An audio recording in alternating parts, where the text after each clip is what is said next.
Good. We're going to have 2 today. We're going to go this evening, but that was a good morning practice.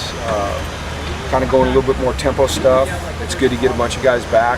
Hopefully this afternoon Marcus Rios is back. He's going to go see the specialist over here, and hopefully he gets cleared and he's back. But it's nice to get Lopez back, Hewitt back,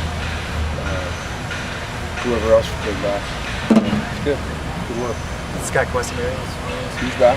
Yeah. Chris is back. I mean, there's not many guys over on the bikes. It's a good thing. I think Zach Bornstein is over there. Just his hamstring is kind of lingering a little bit, but he's in the final stages of his rehab. And Jake is doing really well. Riding the bike, walking around, working out, looks good. Should be ready to go next week at Virginia. So, like I said all through camp, and no one seemed to believe me, we're healthy. So it's a good deal. Do you feel pretty comfortable with Alex if Jake isn't ready to go for Virginia? Jake's going to be ready. Yeah, Jake's going to be ready. But if he wasn't, I think Alex has done a good job, and it's good for him to work in there. I think it'll help when he moves back to Colorado. I think he kind of likes it, because he gets to do that thing the centers do, is sit down and point guys out. I think it feeds his ego a little bit, but I do, in all honesty, I think it's a good thing for him. Hey Jim, what do you do in the next week and a half to take it from practice speed to game speed so they're ready? Well, our practice speed is probably faster than our game speed. Like today and yesterday, what we did is we cut the clock down in half. We went from 40-second to a 20-second clock, so we were working off of a 20-second clock. A number of reasons you do that. Number one is to increase the tempo between plays, reduce the rest period. We increase the number of plays that we do on each roll. Just kind of train your body, train your mind to work at the tempo that we like to work at. And what we've done all through camp is kind of every week brought the play clock down a little bit so that we're where we want to be during the season.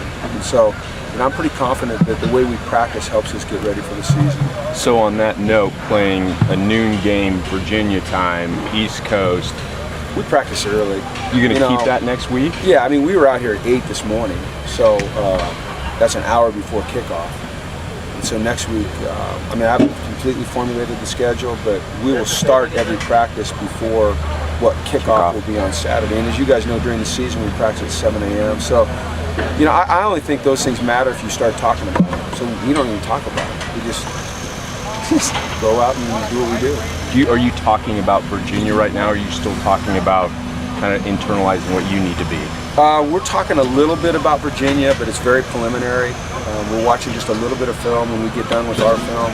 We're not really game planning with the players, but we're just giving them a little exposure to what they do offensively and defensively on the team. But nothing real focused yet. We'll kind of start on that Thursday a little bit, Friday a little bit, and then they'll come back Monday and it'll be all Virginia. What's the impression of Alex so far? Well, good. What we did with Ellis is we gave him a week there in camp and kind of refocused his physical conditioning. I think a lot of people thought he was hurt. He wasn't hurt. We wanted to help him get in a little bit better shape and bring his weight down, and we did that. And so I think he's right where he wants to be. Even when people didn't think he was practicing, he was going through 45 minutes individual, and then he was getting on the bike. So it's been really good for us. I think he's right where we want him to be right now. Coach, have you guys named captains yet? We have, yeah. We did name captains. I thought I announced it. Didn't I announce it? Okay, yeah, we did it last Thursday. We voted on captains. So the offensive captains are Brett Hundley and Jake Brendel. The defensive captains are Eric Kendricks and Owa. And the special teams captains are Ryan Hoffmeister and Taylor Lagasse.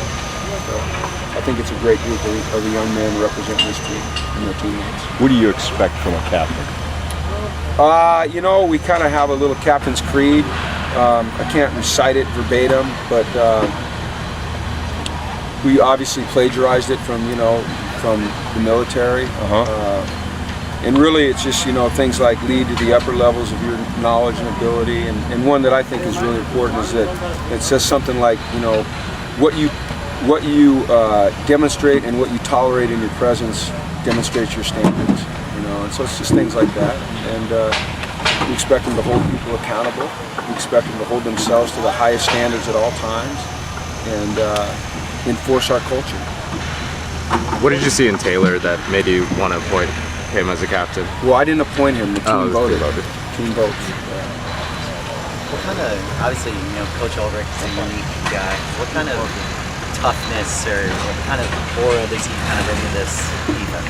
Passion and a real sense of purpose. He doesn't let anything slip ever. He's able to really coach hard, but with a real positive vibe. The fact that he played 10 years for the same team in the NFL at a high level gives him great credibility with these guys. They really believe in him. They really trust him. He works his tail off at it.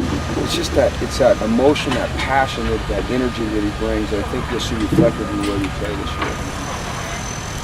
Jim, being back here now, you created a culture, you explained culture in San Bernardino. Are you content, did it live up to expectations, what this culture has been going into Virginia? I think that it was by far the best camp we've had up there in terms of intensity, focus, them pushing through things the way I pushed them. I was hard on them up there, and I thought they really responded. I think that we've reached a level of maturity now that I like, but we have to continue to cultivate that at all times. So, yeah, I thought San Bernardino was incredibly successful for us this year, but it only matters if we continue, like I said, to enforce that culture, and I think we will. I think we have the right kind of guys to do that. Mossy was hurt a little bit, but what have you seen him build on that, good spring that he had? Mossy's a great competitor, and he's tough as heck, and he's smart. He hated being hurt. You guys saw how fast he got back. He was back out there really kind of the next day doing some things, and he's got that mindset that he's not going to let anything hold him back. He doesn't make mistakes. He plays hard all the time. I like his toughness, man. I like his mindset. I like his focus. I think he's going to be special. Initially, he wasn't supposed to be, back full go until you guys came back here, wasn't it? It was like 2 Well, weeks. that's why I think that it's really important that you never put a timetable on recovery. I think that you have to be careful what you tell a young man. If you say, hey, this is a 6-week injury, some guys might say, oh God, I got 6 weeks to get healthy. Well, you don't know how the body's going to react. We have the best athletic trainers and the best doctors. UCLA doctors in the United States of America, and they know how to get our guys back. Anthony Venuta is our athletic trainer, and he pushes these kids to get back. But we're never going to put them, out on the field until they're ready to go. But they all recover differently. So, okay.